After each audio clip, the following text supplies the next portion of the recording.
నమస్తే welcome to PCW news. Parakala పట్టణంలోని FJ function హాల్లో పరకాల మాజీ ఎమ్మెల్యే చల్లా ధర్మారెడ్డి మీడియా సమావేశం ఏర్పాటు చేసి మాట్లాడుతూ కాంగ్రెస్ ప్రభుత్వం చేతకాని అమలు ఎందుకు ఇవ్వాలి అని ఆయన మండిపడ్డారు. అంతేకాదు వృద్ధులకు పెన్షన్ ఇచ్చే విషయంలో కూడా ప్రభుత్వం మోసం చేస్తుందని, అలాగే యూరియా విషయంలో పరకాల ఎమ్మెల్యే చేతకాని ఎమ్మెల్యే అని ఆయన ఈ సందర్భంగా ఆవేదన వ్యక్తం చేశారు. కార్యక్రమంలో పలువురు బీఆర్ఎస్ సీనియర్ నాయకులు పాల్గొన్నారు. టెండర్ అయిన వాటికి వర్కులు జరగనిస్తారు. అరే ఇంకో విచిత్రం, పైన బిల్లు కావాలంటే పైన రకం కట్టాలంట. ఎవరికి బిల్లు వచ్చింది నియోజకవర్గంలో చూసుకొని కింద పిఏ ఫోన్ చేస్తాడు. ఆ పిఏనా మంత్రి ఆయన కొడుక కాంట్రాక్టులు ఫోన్ చేయడానికి సిద్ధం చెప్పి స్థానిక ఎమ్మెల్యే నడుస్తూ ఉన్నా. వాడేదో తిప్పలబడి కష్టపడి బిల్లు తెచ్చుకుంటే నీకు బిల్లు ఇచ్చింది మేమే నా పైసలు తీసుకురా ఏంటంటే చిల్లరగా. ఈ యూరియా ఇప్పిత్తరాను నీ శాతం అయితే యూరియా ఇప్పిస్తే పరకాల కూర్చొని ఎందుకు వస్తుంది అని చెప్పు. ఆనాడు కాంటాలు కాకపోతే మా నాయకులందరూ పట్టుకొని కాంటాల కాడ కూర్చొని కాంటాలు పెట్టించినాం. లారీలు రాకపోతే లారీలు తెప్పించుకున్నాం. ఇక్కడ మాకు గోడౌన్ లేకపోతే పక్క రాష్ట్రం గోడౌన్లో పంపించినాం స్టాక్ పెట్టడానికి మొక్కలు కానీ ధాన్యం కానీ. గది లేదు, రైతుల గోస చూడకుండా నువ్వు ఎక్కడి నుంచో ఉత్తర ప్రగల్భాలు పలుకుతూ ఉన్నారు. అరే ఈయనైతే వాళ్ళ పిఏ అయితే ఘోరాది ఘోరం. అసలు ఏం వ్యవస్థ నడుస్తుంది ఈ పరకాల నియోజకవర్గంలో? ఈ పని చేసినా చెప్పు, నువ్వు కొత్త పని చేసినా చెప్పు. నిన్న గంత కొట్టుకుంటే యూరియా కొరకు ఎందుకు రాలేదని అడుగుతా ఉన్నాడు. యూరియా ఇప్పించడానికి ఎందుకు రాలే?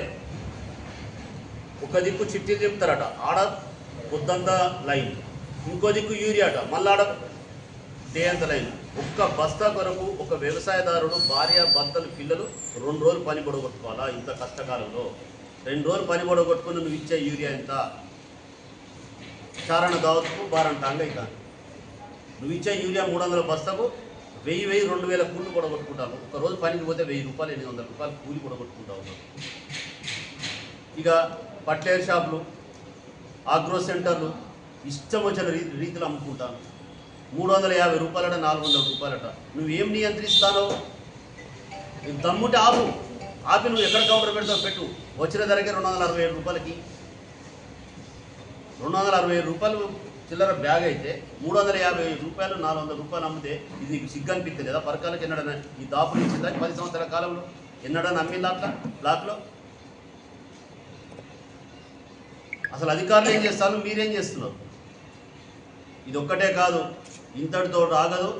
ఈరోజు ఈ పత్రికా మిత్రుల ద్వారా తెలియపరుస్తున్నా, రేపటి నుంచి ఏది జరగబోతుంది అగ్నిగుండం లెక్క మండుతుంది. ఉద్యమాలు చేస్తాం, మళ్ళీ తెలంగాణ ఉద్యమాలు లెక్క అవుతుంది. కాంగ్రెస్ ప్రభుత్వాన్ని కానీ ఇక్కడ స్థానిక ఎమ్మెల్యే కానీ పని చేయకపోతే ఊరుకోమని కూడా ఈ సందర్భంగా తెలియజేస్తున్నాం. ఈ 3వ నెల ఏం చేసిన 30వ తారీఖు ఇస్తాడు, కూడా నమ్మిస్తాడు. 30 రాసి పెట్టుకొని ఎన్నటికైనా నిజమవుతుంది. దాన్ని ఏదో ఒక్కరోజు జంప్ చేస్తే 1వ తారీఖులో పడుతుంది. మళ్ళీ సంవత్సరం ఏం చేస్తాడు, మళ్ళీ నెలలో మళ్ళీ 1వ తారీఖు ఇస్తాడు. నెలకి ఇచ్చాడు ముసలి అనుకుంటాడు. 3 గ్యాప్ వచ్చింది. మీరు ఎంక్వైరీ లెక్క తీయండి. 2 నెలల్లో మన అధికారంకి వచ్చినా కానీ ఎగ్గొచ్చాడు. 3వ నెల ఏం తీసుకొచ్చాడు? 1వ తారీఖు 10 వేయింది, 20 వేయింది, 29 వేయింది, 30లో పడ్డది. 30వ తారీఖు ఇచ్చాడు మనం. ఇప్పుడు మళ్ళీ దాన్ని ఏం చేస్తాడు నాకు తెలిసి వచ్చే నెలలో 1వ తారీఖు ఇస్తాడు. అది పెద్ద లెక్కకు రాదు కదా. మళ్ళీ దాన్ని ఇంకో నెలకు 1వ తారీఖు ఇస్తే మొన్ననే కదా నెలకే ఇచ్చిండు కంటే. అంటే ఈ 30 రోజుల గ్యాప్ను తెలియకుండా వేసి నెలకు కొడతాను. ఎందుకు శాతగాని అమలు ఎందుకు ఇవ్వాలి? నేను అడుగుతున్నా, నిజంగా మేము అధికారం ఉంటే గోడంల కాడికి పోతాము, ఇంకెక్కడికి పోతాము, అధికారుల దగ్గర పోతాము, లొల్లి పెట్టుకొని యూరియా తీసుకున్నాం. ఎందుకు పోతున్నాడు ఎమ్మెల్యే గారు? శాతగా సార్ తేలేడా? నేను చెప్తున్నా, యూరియా విషయంలో శాతగాని ఎమ్మెల్యేనే, ఇయ్యలేని ఎమ్మెల్యే.